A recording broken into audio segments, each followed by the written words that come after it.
রাসূল সাল্লাল্লাহু আলাইহি ওয়াসাল্লাম ইরশাদ ফরমান, প্রত্যেক কাজ নির্ভর করবে তার নিয়তের উপর। প্রত্যেকটা ব্যক্তি তাই পাবে যা সে নিয়ত করবে।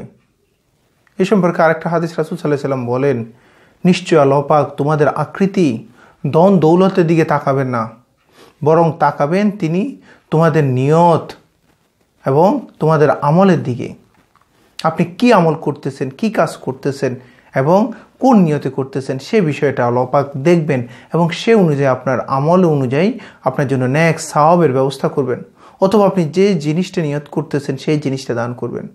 আমরা প্রত্যেকে উঠতে বসতে চলতে ফিরতে অনেক ধরনের কাজ করি, অনেক সময় অনেক নেক কাজ করি, অনেক সময় যাই কিছু করি না কেন, কিন্তু আমরা কোন নিয়তে করতেছি সেই হিসেবে আল্লাহ পাক আমাদেরকে এটার বদলা দিবে।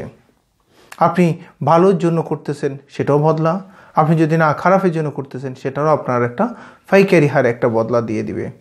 একটা নেক অথবা একটা বদ, আপনি একটা ভালো কাজ করতেছেন, সেটা এমন একই ধরনের একই নিয়তটা যদি আপনার দুর্বল হয়, নিয়তটা যদি খারাপ হয়, ওই কাজটাই আপনার জন্য কি হয়ে যাবে, বদের হিসেবে হয়ে যাবে।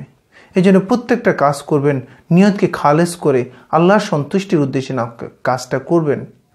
আল্লাহ এই কাজের মধ্যে আছে কিনা, আমার আল্লাহ আমার রাসূলের তরিকা প্রত্যেকটা কাজের মধ্যে আছে, সেখানে আপনি যেই কাজটা করতেছেন আমার রাসূল এখানে কি বলতেছে এটা আপনি একটু লক্ষ্য করবেন। মন চাইতেছে এই কাজটা করে ফেলবে না, রাসূলের তরিকা আছে এবং প্রত্যেকটা কাজ করবেন রাসূলের তরিকা অনুযায়ী, রাসূলের সন্তুষ্টির জন্য, আল্লাহর সন্তুষ্টির জন্য। নামাজ পড়তেছেন আল্লাহর হুকুম, রাসূলের সন্তুষ্টি, এখানে দুনিয়াবি আর কোনো ফায়দা নাই। এইভাবে করে নামাজটা পড়বেন।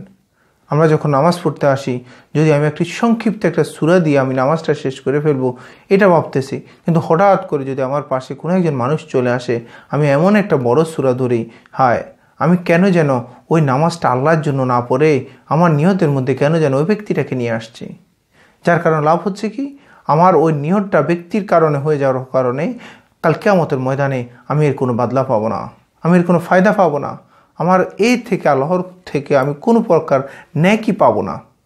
বদলা পাইতে হইলে, নেক পাইতে হইলে, ফায়দা পাইতে হইলে আপনাকে অবশ্যই একমাত্র আল্লাহর জন্য সমস্ত কাজ করতে হবে।